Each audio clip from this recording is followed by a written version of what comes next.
Hello दोस्तों, आप सभी को मेरा प्यार भरा नमस्कार और आपके माता पिता को मेरा प्रणाम। दोस्तों, आज हम आपके लिए हिंदी की नई क्लास लेकर आए हैं। टॉप 20 क्वेश्चन इसमें है। तो दोस्तों, इस क्लास को शुरू करने से पहले आपको बताना चाहेंगे कि हर प्रश्न को आप अपनी कॉपी पर नोट करते जाएं और आपको आगे एग्जाम में जो है इसको रिवीजन करने में बहुत ही आसानी होगी और लिखा हुआ ज्ञान हमेशा स्थायी होता है। तो दोस्तों, हर प्रश्न को आंसर करने के लिए आपको 5 सेकंड का समय दिया जाता है। 5 सेकंड के अंदर अपना आंसर टिक करें। दोस्तों, हम आपके भावी भविष्य की उज्जवल कामना करते हैं। तो चलिए दोस्तों, आज का पहला प्रश्न आपके सामने स्क्रीन पर है। एक जीवनी किसका उपन्यास है? अज्ञे का, नागार्जुन, घनानंद, रैदास। तो इस प्रश्न का सही उत्तर है Agyeya. Option A is right answer. चलिए दोस्तों, अगले प्रश्न पर चलते हैं। पूर्वा किसका उपन्यास है? प्रेमचंद का, अयोध्या सिंह का है, प्रसाद का, अज्ञे का है? तो दोस्तों, बहुत ही फास्ट क्विक अपना आंसर करें। इस प्रश्न का सही उत्तर है Agyeya. Option D is right answer. चलिए दोस्तों, अगले प्रश्न पर चलते हैं। गीत पुंज के रचयिता कौन है? निराला, वीरेंद्र मिश्र, कुंवर बेचैन, भवानी प्रसाद मिश्र। दोस्तों, बहुत ही फास्ट क्विक अपना आंसर टिक करें 5 सेकंड में। तो इस प्रश्न का सही उत्तर है Nirala. Option A is right answer. चलिए दोस्तों, अगले प्रश्न पर चलते हैं।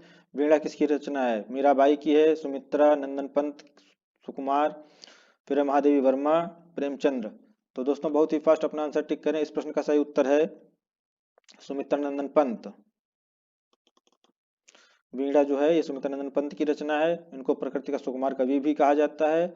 ये और महादेवी वर्मा जो है इनको आधुनिक युग की मीरा कहा जाता है। और चलिए दोस्तों, और प्रेमचंद जो है इनकी जो है एक रचना जो थी अंग्रेज सरकार ने जब्त कर ली थी, उसका उसका नाम है सोजवतन। चलिए दोस्तों, अगले प्रश्न पर चलते हैं। ये रहा अगला प्रश्न। आग का आईना किसकी रचना है? माखनलाल चतुर्वेदी, महादेवी वर्मा, श्रीधर पाठक, केदारनाथ अग्रवाल। तो इस प्रश्न का सही उत्तर है केदारनाथ अग्रवाल। चलिए दोस्तों, अगले प्रश्न पर चलते हैं। झरना किसकी रचना है? प्रेमचंद की है, जयशंकर प्रसाद की है, नागार्जुन की है, आज्ञे की है? तो दोस्तों, बहुत ही फास्ट क्विक आंसर अपना करें। इस प्रश्न का सही उत्तर है जयशंकर प्रसाद। ईस्टर्न नॉलेज में आपको बताना चाहेंगे जयशंकर प्रसाद को छायावाद का जनक भी कहा जाता है। चलिए दोस्तों, और इनकी रचना है झरना इरावती है, और आंसू है, कंकाल है, तितली है। और प्रेमचंद जो है इनकी एक सबसे ज्यादा प्रसिद्ध है गोदान गबन, सेवा सदन निर्मला, कफन मंत्र, पंच परमेश्वर, बड़े भाई साहब, उसकी रात। फिर है अज्ञे। अज्ञे की जो है नदी के द्वीप एक रचना है, और हरिघास पर क्षण भर में। चलिए दोस्तों, अगले प्रश्न पर चलते हैं। अगला प्रश्न रहा ये। जीवन के गान किसकी रचना है? अज्ञे की है, नागार्जुन की, घनानंद की, रैदास की है? तो दोस्तों, बहुत ही फास्ट क्विक अपना आंसर टिक करें। इस प्रश्न का सही उत्तर है Nagarjun. Option B is right answer. चलिए दोस्तों, अगले प्रश्न पर चलते हैं। मधुकलश किसका उपन्यास है? अज्ञे का है, नागार्जुन का, घनानंद का, हरिवंश राय बच्चन का है? दोस्तों, बहुत ही फास्ट टिक करें अपना का आंसर। इस प्रश्न का सही उत्तर है Harivansh Rai Bachchan. Option D is right answer. Madhukalash किसका है उपन्यास? हरिवंश राय बच्चन का। ठीक है, और मधुशाला भी इन्हीं की है। चलिए दोस्तों, अगले प्रश्न पर चलते हैं। कर्णप्रिया किसकी कृति है? नरेंद्र शर्मा की है, धर्मवीर भारती की है, अस की है, मुक्तिबोध की है? चलिए दोस्तों, बहुत ही फास्ट कोई अपना आंसर टिक करें। इस प्रश्न का सही उत्तर है धर्मवीर भारती। कर्णप्रिया जो है ये धर्मवीर भारती की है। Option B is right answer. चलिए दोस्तों, अगले प्रश्न पर चलते हैं। बापू के रचयिता हैं दिनकर हैं, वीरेंद्र मिश्र हैं, कुंवर बेचैन हैं, भवानी प्रसाद मिश्र हैं? तो दोस्तों, बहुत ही फास्ट क्विक अपना आंसर टिक करें। इस प्रश्न का सही उत्तर है Dinkar. Option A is right answer. और दिनकर जो है इनको साहित्य का द्वितीय राष्ट्र का नाम राष्ट्र का द्वितीय कवि कहा जाता है इनको। और प्रथम कवि कहा जाता है हिंदी साहित्य का मैथिली शरण गुप्त को, और इनको द्वितीय राष्ट्र कवि कहा जाता है। मैथिली शरण प्रथम राष्ट्र कवि हैं, ये हैं द्वितीय। चलिए दोस्तों, अगले प्रश्न पर चलते हैं। नगर शोभा किसकी रचना है? माखनलाल चतुर्वेदी की, महादेवी वर्मा की, सिद्धार्थ पाठक की है, रहीम की है? दोस्तों, बहुत ही फास्ट क्विक अपना आंसर टिक करें। इस प्रश्न का सही उत्तर है Rahim. Option D is right answer. इसमें आपको दोस्तों एक्स्ट्रा नॉलेज देना चाहेंगे कि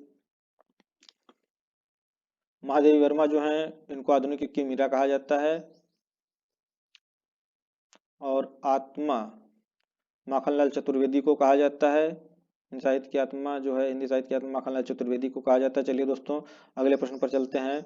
हरिश्चंद्र के रचनाकार हैं अज्ञेय, रत्नाकर, घनानंद, रैदा। चलिए दोस्तों बहुत ही फास्ट अपना आंसर टिक करें। इस प्रश्न का सही उत्तर है Ratnakar, option B is right answer. चलिए दोस्तों अगले प्रश्न पर चलते हैं। सागर मुद्रा किसका उपन्यास है? दोस्तों हमें उम्मीद है कि आपको हमारी क्लास पसंद आ रही होगी। यदि आपको दोस्तों हमारी क्लास पसंद आ रही हो तो ज़्यादा से ज़्यादा लाइक करें, शेयर करें, सब्सक्राइब करें और बेल आइकन को जरूर दबाएं। दोस्तों यदि आपका प्यार हमें इसी तरह मिलता रहा, सहयोग मिलता रहा, तो हम आपके लिए अच्छी अच्छी क्लासें भविष्य में प्रोवाइड कराते रहेंगे, जिससे आपको हर एग्जाम को क्रैक करने में बहुत ही आसानी होगी। और ये ऐसे प्रश्न हम छांट कर लाए हैं जो हमेशा कॉमनली प्रश्न हैं, जो हर परीक्षा में पूछे ही जाते हैं। तो चलिए दोस्तों अब इस प्रश्न का उत्तर देते हैं। सागर मुद्रा किसका उपन्यास है? निराला का, नागार्जुन का, घनानंद का, अज्ञेय का है? तो इस प्रश्न का सही उत्तर है Agyeya, option D is right answer. चलिए दोस्तों अगले प्रश्न पर चलते हैं। लालटेन शब्द है, तत्सम है, तद्भव है, देशज है, विदेशज है? दोस्तों बहुत ही फास्ट अपना आंसर टिक करें। इस प्रश्न का सही उत्तर है विदेशज। लालटेन जो है वे विदेशज शब्द है, option D is right answer. चलिए दोस्तों अगले प्रश्न पर चलते हैं। कमल किस प्रकार का शब्द है? रूढ़ है, यौगिक है, योग रूढ़ है, इनमें से कोई नहीं? दोस्तों बहुत ही फास्ट आप अपना आंसर टिक करें। इस प्रश्न का सही उत्तर है रूढ़, option A is right answer. कमल जो है इसको मतलब टुकड़ों में संधि विच्छेद इसका नहीं किया जा सकता है। अगर इसको टुकड़ों में तोड़ेंगे तो इसका कोई सार्थक अर्थ नहीं निकलेगा। जिसका सार्थक अर्थ ना निकले और टुकड़ों में तोड़ा ना जा सके उसको रूढ़ शब्द कहते हैं। शब्द कितने प्रकार के होते हैं? 3 प्रकार के होते हैं, रूढ़, यौगिक और योग रूढ़। चलिए दोस्तों अगले प्रश्न पर चलते हैं। देवनागरी लिपि किस प्रकार की लिपि है? चित्रात्मक है, संकेतात्मक है, अक्षरात्मक है, इनमें से कोई नहीं? दोस्तों बहुत ही फास्ट क्विक अपना आंसर टिक करें।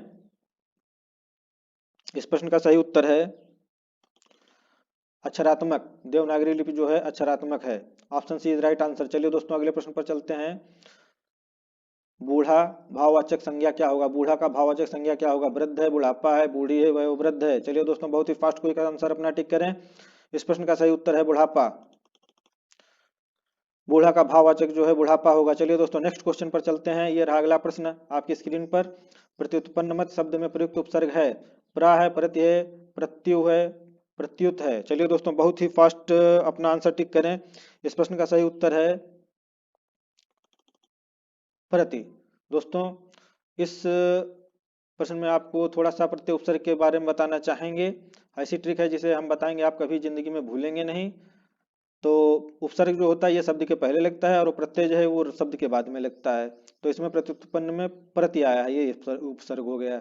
ठीक है दोस्तों, इस प्रश्न का सही उत्तर है प्रति, option B is right answer. चलिए दोस्तों अगले प्रश्न पर चलते हैं। ये रहा आज के हमारे प्रैक्टिस सेट का सेकंड लास्ट क्वेश्चन।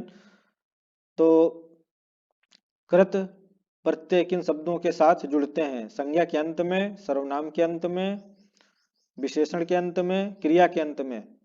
तो दोस्तों बहुत ही फास्ट आप अपना आंसर टिक करें। इस प्रश्न का सही उत्तर है क्रिया के अंत में। कृत प्रत्यय किन शब्दों के साथ जुड़ते हैं? क्रिया के अंत में जुड़ते हैं। ठीक है दोस्तों, option D is right answer. चलिए दोस्तों अगले प्रश्न पर चलते हैं। यह रहा आज के प्रैक्टिस का हमारा अंतिम प्रश्न। अधः गति, अधोगति। अधः गति बराबर अधोगति किस संधि का उदाहरण है? स्वर संधि का है, विसर्ग का है, व्यंजन का है, गुण संधि का है? दोस्तों बहुत ही फास्ट क्विक आप अपना आंसर टिक करें।